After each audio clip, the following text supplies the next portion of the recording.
Hello, everybody. Today, this video is going to be probably a pretty sensitive topic for most people, especially if you have family or friends in the military, loved ones, um, because this video is going to be about the military. And I want to preface this video at the very start by saying people who serve in the military, most of them mean well. Certainly, their intentions are true. We used to live in a time where we needed to fight one another, where we maybe needed to attack one another. That's hard to say, but the facts are that currently, today, in the world that we live in, our words can travel faster than weapons. We can speak faster and further with more reach than what bullets can deliver, really. So this means that you and I are able to speak to one another. If we have an issue, if there's conflict between us, we can use our words to settle our disputes and work it out without physical violence. Um, neither person has to walk away hurt. This is true of us, and we're not allowed to use violence towards one another, right? Well, similarly, uh, the U.S., our so-called, elected officials, leaders, whatever you want to call them, they don't lead me. Only Jesus Christ does. But these people have the ability to use their words as well. They can communicate with one another, and talk before they send us in to fight. Most of the people who fight in the military, pretty much all the people who see combat, are are not them. You know what I'm talking about? They are us. Your family members, your friends, the people you grew up with, that go serve and go fight and go experience this conflict, and experience these things that are very traumatizing, and they go against our very nature as human beings. We are supposed to care about one another, have compassion and empathy and sympathy, and these things, concern. If we see someone in distress, we feel the need to want to do something about it and want to help that person. And that's why no matter how they try to dehumanize people, um, and how they try to paint another person as another human being as a target, saying you're painting a target. I've been told that's what snipers learn, is you're painting targets. You're not murdering a human being. Um, you're you're dehumanizing. You're attacking another people that are not, that's part of evolution. The dehumanizing, you're attacking subhumans. You're attacking people that aren't fully evolved. They're not like us. So it should be easier to attack. And then they play on like the animals attack animals, so it's just a natural thing. um, I got a picture of a zebra and a lion drinking out of the same watering hole, and they're not even the same type of animal. So how about that? Animals can do what humans have had taught out of them, because we're taught this stuff. We're brought up with glorification of violence, among other things that degrade human integrity, um, like sex and drugs and all of those, lust and greed and all that. Um, so uh, this violence that we're taught is, it stems from a very deep rooted place. I have had family serve in the military, and my grandpa was not treated very well.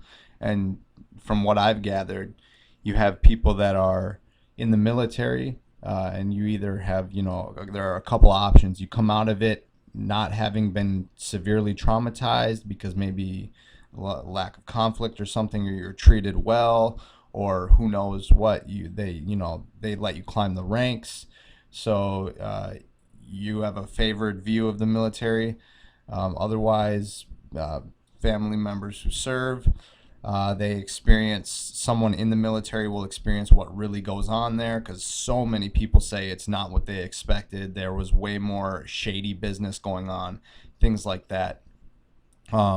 This is, I'm just going to add this here, but are like a lot of Satanists in the military, a lot of people that practice this religion, and to them it's a big thing. There was a guy who founded the Temple of Set, Aquino, Michael Aquino. He became like a colonel. But these people, there are people that go into the military and they experience, negativity. They get traumatized, and so like that's why you had like with the Vietnam War, all these people that were traumatized from all of the things that they saw and experienced. And so they don't like the military themselves, and maybe even their family. If they lost a loved one, they're gonna either, they're gonna miss that person for sure, and they're either gonna say they died honorably, and give them praise in a way, or they're gonna be very sad and hurt by the military. And I think in the past if there was a time, okay, but right now we do live in a time where we don't have to have that type of conflict, that type of strife, and go against one another in the way that we do. We can keep our family members from all across the world at home, instead of going into other nations to destroy. We can stay within our own, self-constructed man-made borders, and we can build. We don't have to attack. We can be constructive rather than destructive. Not to mention that there's a lot of money that goes into the military, and I know money doesn't mean anything, but it's a tool. It's not to be worshipped, but if we gave $50 million, $100 million a day to communities in need, you don't want to take people's incentive necessarily, but if you fix up houses and housing and projects in all of these places, people can live in these. Not you keep the rent really low so people can afford to live there, but you fix them up so they're nice places, they're ritzy, they're not dinky, and you do these types of things and fix up parks and things so kids have a place to play. So what I want to get into with this, is going to be, there are a few snapshot documents that I took, and I have a couple videos that I'm going to play here in this. So let me see what else I should cover here. So I do want to preface this though. People do mean well. Certainly that serve or that have served or are serving, the meaning is there, but I think we've gone over in my video, why they needed Trump. I talk about how the politicians, the high ups, officials in governments are related. They're a part of secret societies known as like the Brotherhood of Death. And so these people, as the Bible says, those who love death reject God. Paraphrasing a little bit, but they love death. They love carnage and destruction, lies, deceit, underhanded snakiness, and death. And so that's why these people want perpetual warfare.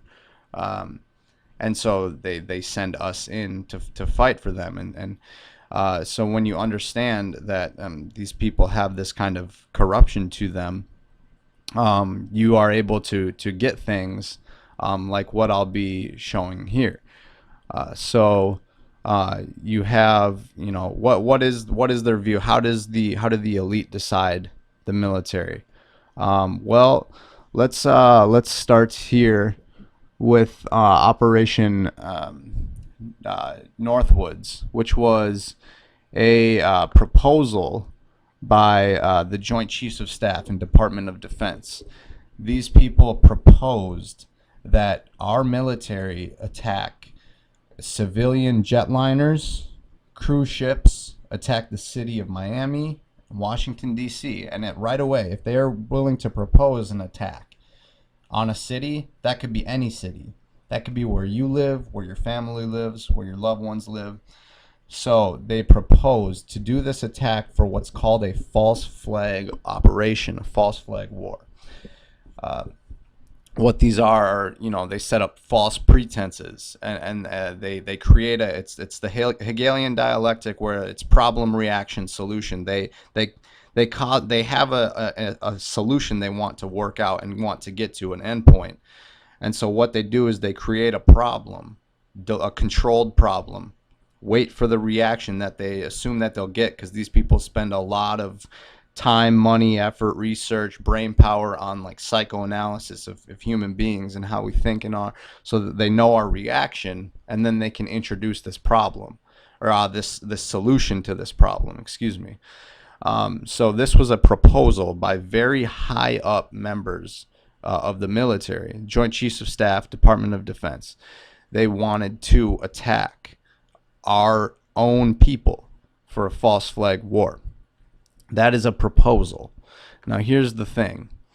What you get into is you get into like the actual attacks. They actually attacked San Francisco in 1950. Among many bioweapon simulations, they released a bioweapon on San Francisco. So they actually used warfare against us, against our people. They released a bacteria because they thought that San Francisco was a susceptible target to a biological attack. So they did it themselves. And when you realize that, you know, all the governments of the world are connected and under the hand of the evil one, this kind of will hopefully start to make a little bit more sense. So you have this biological weapon that they used, this bacterial that they released on San Francisco, and it gave people a lot of UTIs, urinary tract infections, and they, I think, as well, pneumonia. And even one person died. And that one person, one death is already irreplaceable. So don't get in the mindset of thinking that's only one person, that's not so bad. That's one death. Don't fall prey to that type of thinking, because a death is irreplaceable. And one death from your own military is one more than should be, not just from your military, but in general. But if we're looking at it through the lens of, you know, conflict, and when military was maybe a thing that could have possibly been required when we didn't have the communication that we did now, like 1,000 years ago or whatever, then maybe, but that's still your own military attacking your own people. And for that one person who died, that's, you know, everything. He lost his whole life. His family lost their family member. The community lost this person. And so this is an attack that they really did. And that could be you. You could be in the city that they're trying something out in, and then they're gonna attack you with it. With this weapon. Understand that if active duty military actually get deployed within the United States, that weapon is not just pointed at other people, other countries. It's pointed at you. If you do not get in your house when I tell you to, you become the enemy. Martial law. Understand that if active duty military actually get deployed within the United States, that weapon is not just pointed at other people, other countries. It's pointed at you.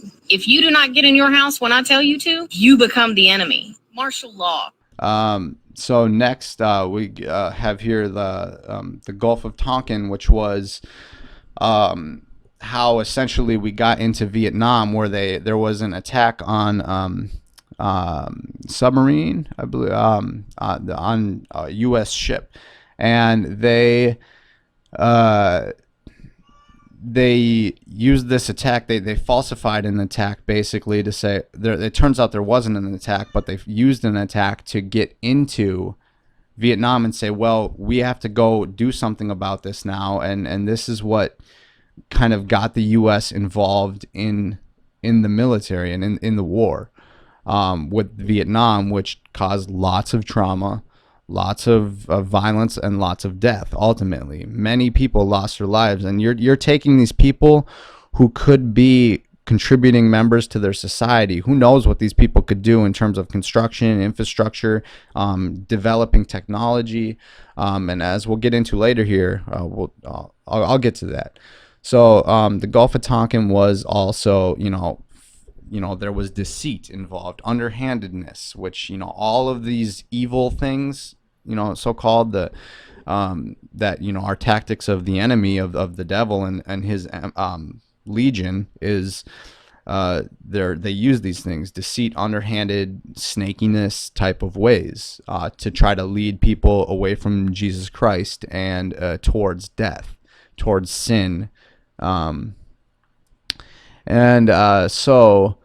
then we can get, so like during the Vietnam War, this is where you get into like what types of warfare we can do, and actually you really understand how much control we have over this earth. The Bible wasn't, the Bible doesn't lie. We have dominion over this earth. We have control over this earth.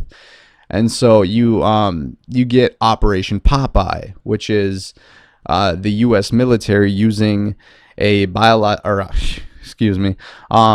U.S. military using weather warfare. And I got I cracked a little laugh there, but that's because I was thinking in my head about the goodness that can happen from this type of technology. But I'll get to that right after this. Operation Popeye, the U.S. military was able to control the weather, and I know it sounds intense, but they were able to make it rain on the Ho Chi Minh Trail and used it to flood the pathways and everything, and create mud and everything, make it hard to travel, ruin the crops of the enemy so that they didn't have food, things like that. And they're able to control the weather, manipulate it, cause it to rain, make it harder for the enemy troops. And it said, control the crops and everything. So here you actually get this is the United Arab Emirates. We can use this type of weather manipulation to actually cause it to rain, and they do make it rain in places like these wealthy desert areas. They use this stuff to make it rain so they can have vegetation and actually be able to live in a desert and have water and everything. And so they're able to make it rain, and sometimes it involves something called cloud seeding, where they essentially put a little crystal into the air and then water forms around it. It forms a cloud, and then it's able to cause downpour. But they're actually also, like NASA, which is a military branch, because they do work with the military. They're affiliated with the military. Whether or not you want to call them a direct branch, I guess, is one thing. But they actually have the ability to make it rain without the need of cloud seeding. They just can straight up mix hydrogen and oxygen, plume it out into the air in these massive bellowing clouds, and cause a downpour. It may only be 130 miles to space, but to cover that distance, the engines will use 500,000 gallons of fuel, and that works out at 2 feet to the gallon.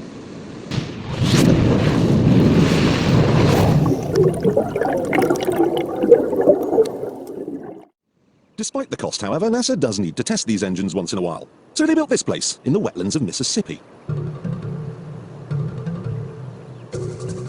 The first thing they installed was a huge loudspeaker, through which they played white noise to simulate the sound of a rocket. They then sent a number of trucks in different directions out into the wilderness, and the drivers were ordered to stop when the noise levels became acceptable. This gave them an imaginary boundary line, and anyone living on the inside of it was offered a simple choice. Stay, and you'll never hear another television program as long as you live, or take the NASA shilling and get out. No one stayed, and NASA ended up with exactly what it wanted: 125,000 acres of nothing.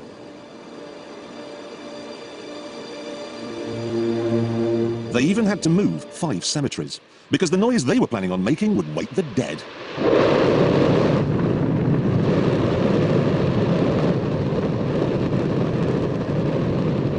Don't worry if you can't hear what I'm saying. I couldn't even hear myself. This is the loudest sound you could possibly conceive. And, as it turns out, the cleanest. Now, the most amazing thing is that that cloud up there, which was generated by the engine, is just a mixture of hydrogen and oxygen. It's water vapor. And in about an hour's time, someone in Mississippi is going to get wet washing. It will actually rain. I told you! It's raining! That's unbelievable! Oh, NASA's playing God. It's making its own weather. Oh. NASA's playing God. It's making its own weather. Which, by the way, they could use. They work for the people. They're supposed to work for us. They could use this technology to put fires out that are raging across the West and cause all the smoke pollution in the summer and everything. In Australia, they can do all of this stuff. There are fires going on all over the place that they don't want to put out. On top of that, there are droughts going on all over the place. And so it's making it very difficult to grow food. So they could cause rain for our benefit so that we could have food. The more plants we consume, the lower food prices will drop. So we would all save money on food costs and things like this. And so, and NASA doesn't, they got the coin to do this. They get $50 million a day or $21 billion a year out of our money to do what they do, to do their fake things and also have technology that could, better humanity, but they don't use it to better humanity. Instead, think about that. They would rather use the ability to manipulate weather in war against the enemy rather than use it to help their own people. That's the mindset of these people. You can think a positive way to use something or a negative way, and they're using it negatively. And are they using it negatively against their own people right now by causing these droughts? Well, if you want to say that they're making these droughts, that's one thing, because weather is kind of, there's complexity to it, but there's also simplicity to it. And in that it's, temperature and pressure can go a long way. If you can manipulate zones of pressure, temperature, you can do a lot of things with weather. So are they causing the droughts? If you want to say yes or no, that's one thing, but can they do something about the droughts? Yes. Do they? No.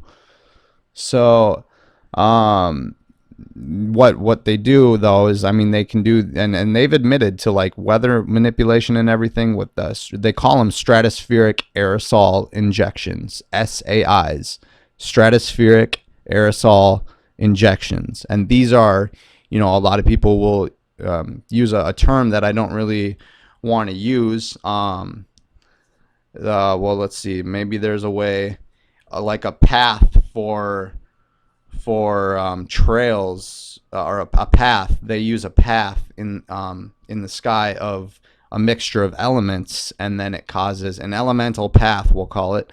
And they can use these things to shield the sun, like Bill Gates has proposed, and do these types of things. And we all need sun, by the way. All life needs sunlight. But they admit to these things. This is a Harvard document saying, we're trying this stuff out. And I actually have here too. These are from various universities. I think this one's from Stanford. One of these is from Stanford, Harvard. These types of places. Another university is on here too. So these things are proposed by these people. They do these things. This is where science is going with attempts to manipulate. And the thing about going back to like false pretenses here, or like what people sign up for. You have the U.S. and NATO troops patrolling opium poppy fields in Afghanistan. You get these troops that are enlisted to go try to, well-meaning people who are trying to go, fight the enemy, so to speak, and or what they think. And they get there and they're told to patrol poppy fields and to even help cultivate these poppy fields. And you can actually look into when the opioid crisis happened. Right now we're in an opioid crisis in America. A lot of people are overdosing on pharmaceuticals and things like that. And where's all this poppy coming from? Where are all these opiates coming from? Well, you can look at the Afghanistan exports of poppy and things like that and see like it went way down in 2001, and then there were like 90% or so of the world's opiate exports in like 2003. So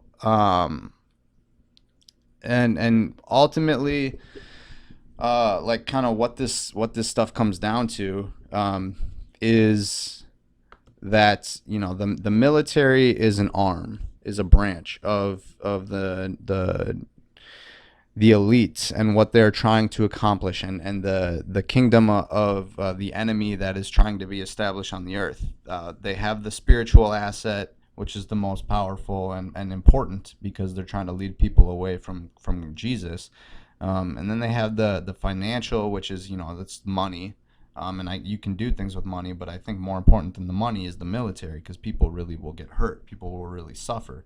And the military, there's something called the Balfour Declaration, which I believe is a very important document.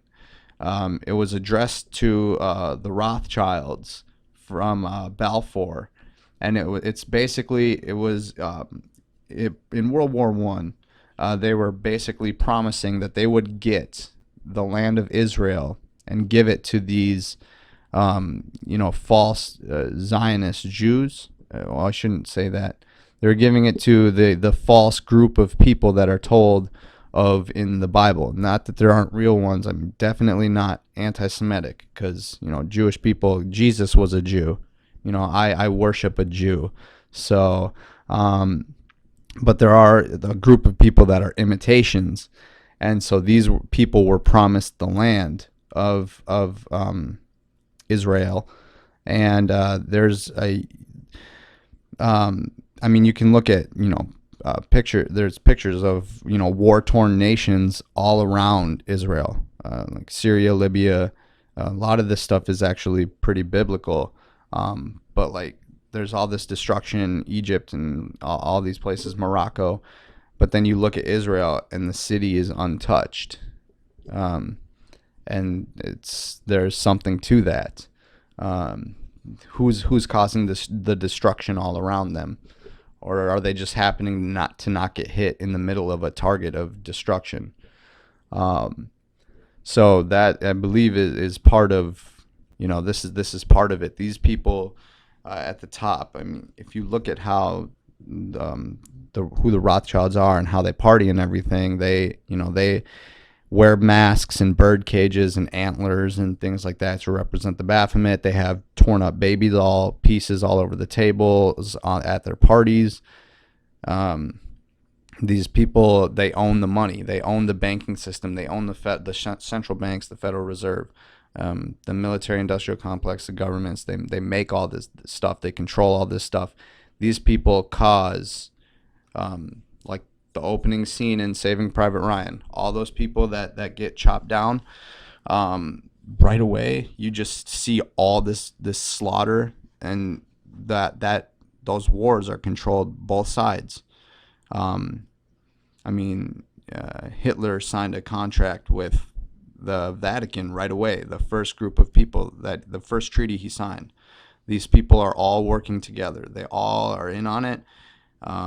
As far as like the Vatican, the Jesuits, the false people you can't talk about on here, really. I mean, censorship is a real thing for the truth, which is an oxymoron, because you shouldn't be able to censor free speech, which is kind of another thing about, like, you should actually want people to speak their mind, because then their stance, their views, their opinions, and you can counteract them. You know who they are, and you can counteract them, which is two very important things.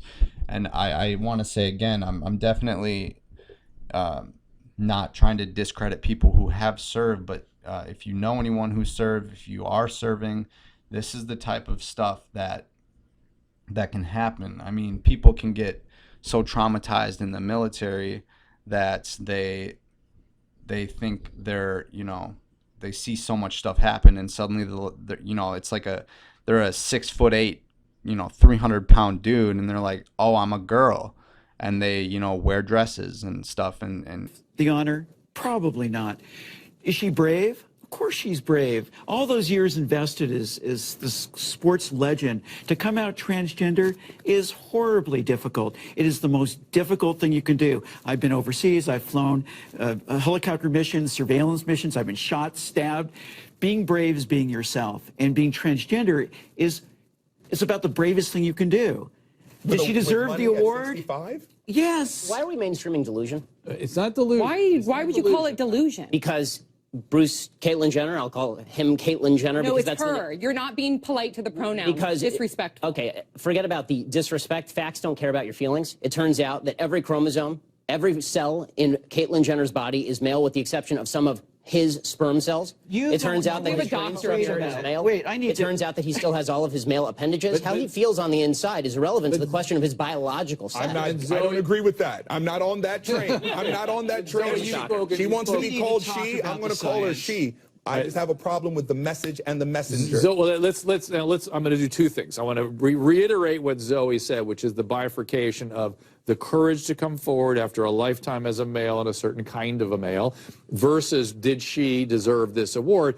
Listen, the awards, what are award ceremonies except an opportunity to catch some eyes? Especially the ESPN. So, yeah, it's like ESPN, well done, ABC. Yeah. They did exactly what their job was, attract eyes. They did it. That's what award ceremonies are for.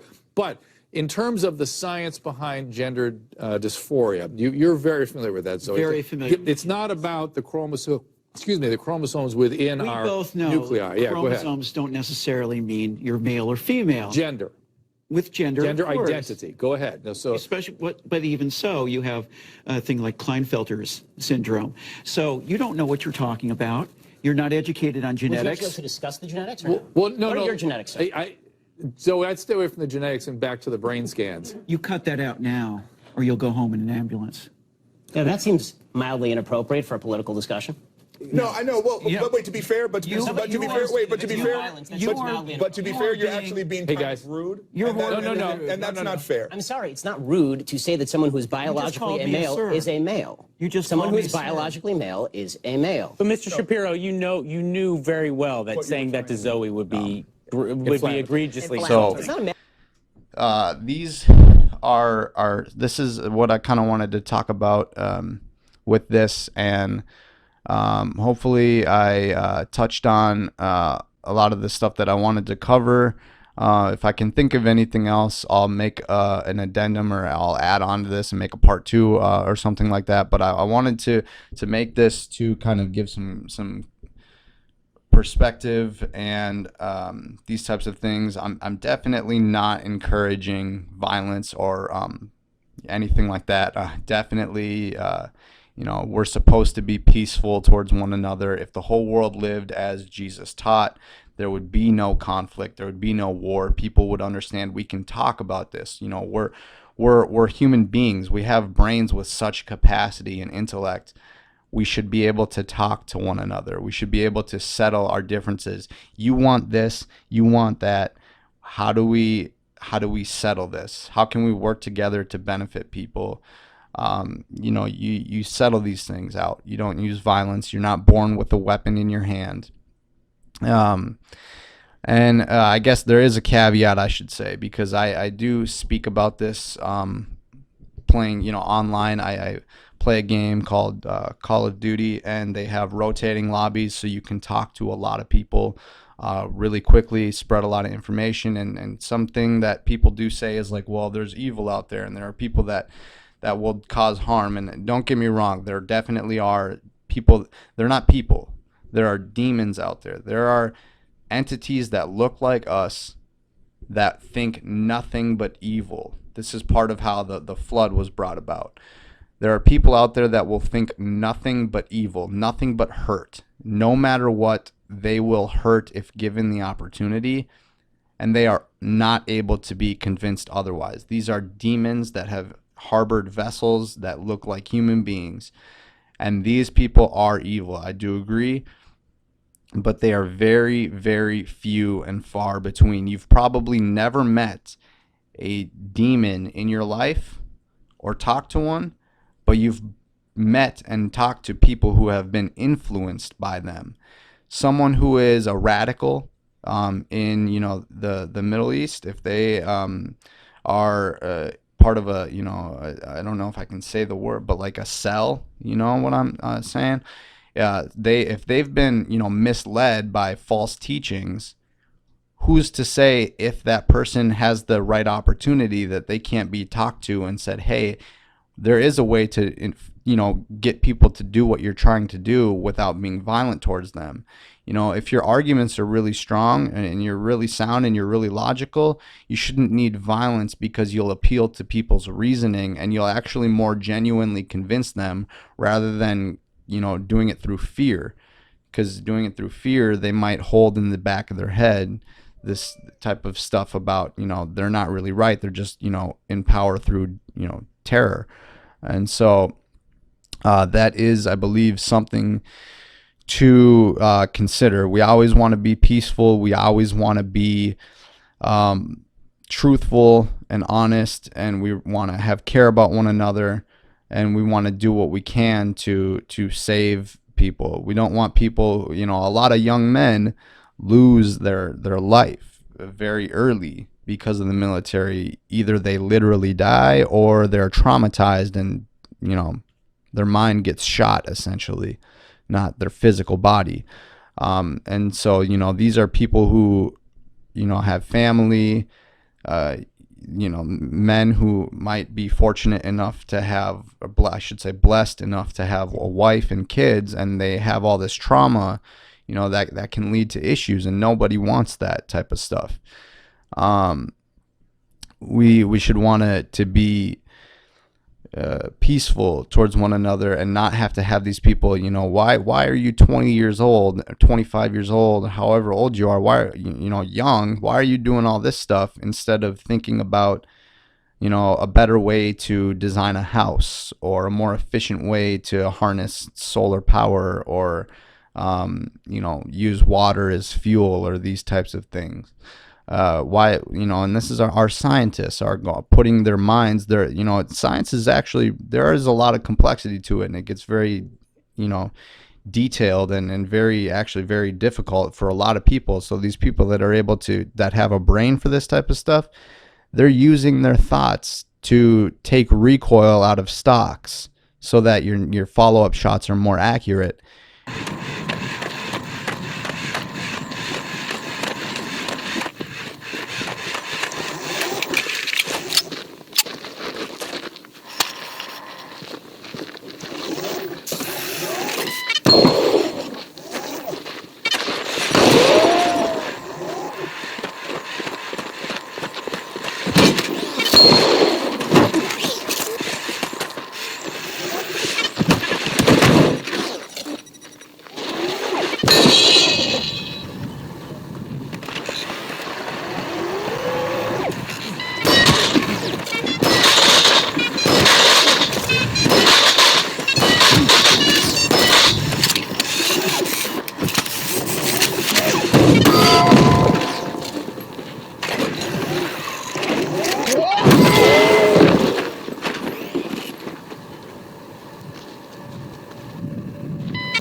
Understand that if active duty military actually get deployed within the United States, that weapon is not just pointed at other people, other countries. It's pointed at you. If you do not get in your house when I tell you to, you become the enemy. It's martial law. Understand that if active duty military actually get deployed within the United States, that weapon is not just pointed at other people, other countries. It's pointed at you. If you do not get in your house when I tell you to, you become the enemy. Martial law.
instead of trying to think how can we build better infrastructure using suspension to make our buildings more resilient towards earthquakes. So, or things like this. So this is pretty much most of what I wanted to cover. I really do not want to offend anyone with this. I know this is a very sensitive issue, and I'm sure a lot of people serve for a lot of the right reasons. I myself, I grew up, I played a lot of Call of Duty growing up, so I'm actually happy. I was actually able to talk someone out of enlisting in the military, and I talked to someone who was in going for law enforcement. They were super upset with what I was saying, and then this is actually big for a lot of people that are, how they feel about law enforcement. This guy said, you know what, I'm gonna calm down and I'm going to talk with you about this. And we had a conversation, and it went really well. And it's like, wow, think about that. If you're upset and you can say, hold on, let me just calm down a second and talk about this. That's exactly it. We can choose to use our words before any people get boiled and heated and attack somebody. But like I did grow up, in favor of the military. My grandpa served, I've always there's strategy to it and stuff that we can use elsewhere, and it sounds foolish, but if we could settle our differences with talking to each other is the way. But even play a sport, do something. I think I'm right and you think you're right. Let's play it out. Let's play a sport, do something, anything. I don't care how silly it sounds. Anything that can save a life is saving a life, so it's not silly. Because these people that are way into the military and everything, they joke about it. The video with that robot, that technology, that they use a Nerf gun. They're like, oh, we'll just this is just us having fun, joking around. This is just entertainment to us. Because those are the people that type of robot will not be, turned on ultimately. Take that robot and then take what that girl said about if there's, if Walmart is declared Mart law, then, that you're the enemy. We, the people, are, the enemy. And that's, a lot of people will say too, the right to bear arms and everything, and they're like, oh, I have this or that. We shouldn't need weapons. We shouldn't need that type of stuff. And if you have a bunch of, you're like, oh, I got nine things. Well, guess what? You can only use one at a time. And guess what? If you get your whole town together, 100 people or 1,000 people or 10,000 people, they have tanks, they have fighter jets. The military, they can send a robot in that doesn't care.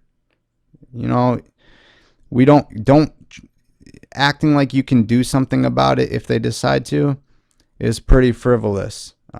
Really kind of fruitless. And right now the thing with the second is that, and I'm sorry I have to be so dodgy with my words, but the censorship is very real.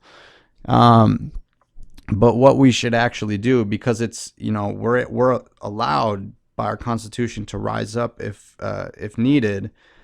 But I think there's a way to do this, because weapons are so powerful that either everyone should have one or no one should, because no one should have the right to have the ability to take life so quickly. A 3-year-old girl can accidentally take out, a fully grown man. And the way to actually do that, though, is that the GOV that works for us, is they're supposed to be there for us. They actually should give up their things first, because then we, the people, have no right or reason, or well, I shouldn't say right. We have no need, no reason to have them ourselves, because us are who is supposed to be the job, have the ability to now we can talk. Now it's a level playing field, so we can use our reasoning and everything, and we can talk it out.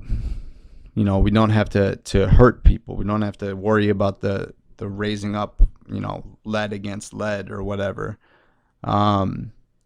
So that's kind of my 2 cents on this opinion, I guess. Well, I got a lot of, thoughts about it, but and hopefully it does make some sense. If you feel another way, if you have anything you want to add, please feel free, because that's what, I want the conversation. I want, that's why I do this and everything, is I just want to talk, want to converse with people. I love hearing what people have to say. And who knows, if you think I'm wrong and you have a point to counter me, please let me know. I'm all ears.